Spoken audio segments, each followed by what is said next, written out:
Your Excellency, the President of the Republic of Kenya, Mamangu Mama Aida, and the Odinga family. Your Excellency, let me confess that kwa muda mrefu, I have never been in a situation where I have struggled to think of what I'm going to say about someone. And I will not be, Your Excellency, nimeona kama kuna ka contest of some sort. Who was called last? Who spoke about what? Who was assured what? Who was informed of the unknown? But for me, Your Excellency, I want to take this opportunity. Number one, to pray for Raila Amolo Odinga. May his soul rest in eternal peace. Your Excellency, I was a very young man.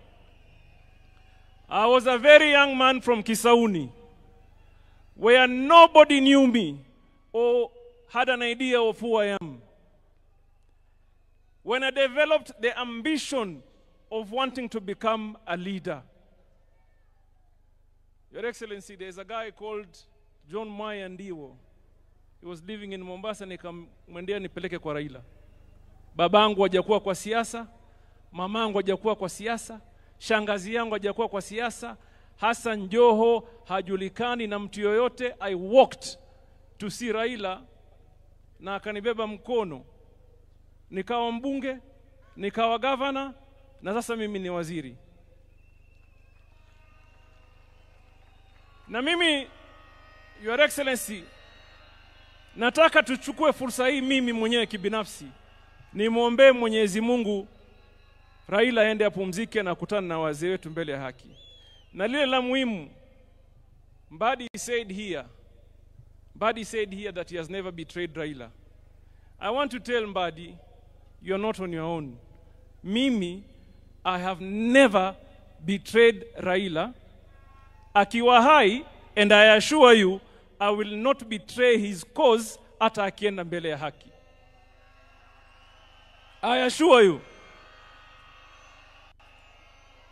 And some of us, mimi, siwezi kuwa mahali ambaye Raila kunipeleka. Tuelewane? Siwezi kuwa mahali ambaye Raila hakunipeleka. And I must say it today here, I was taken to government of William Ruto by Raila Amolo Odinga. And Your Excellency, that is where I belong, and that is where I shall stay. La mwisho, what you are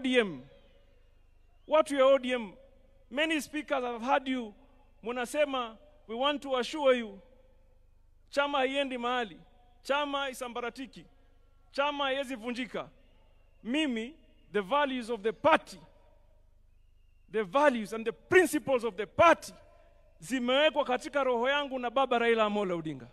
And I want to tell you, whoever imagines that anaweza kuvunja chama cha ODM, yeye ndio tutamfukuza, my friend, na ahame, chama kitabaki. Tuelewane namna hiyo. Ukijaribu kugawanya chama, ukijaribu kuvunja chama, wewe ndio utafanya nini? Utahama.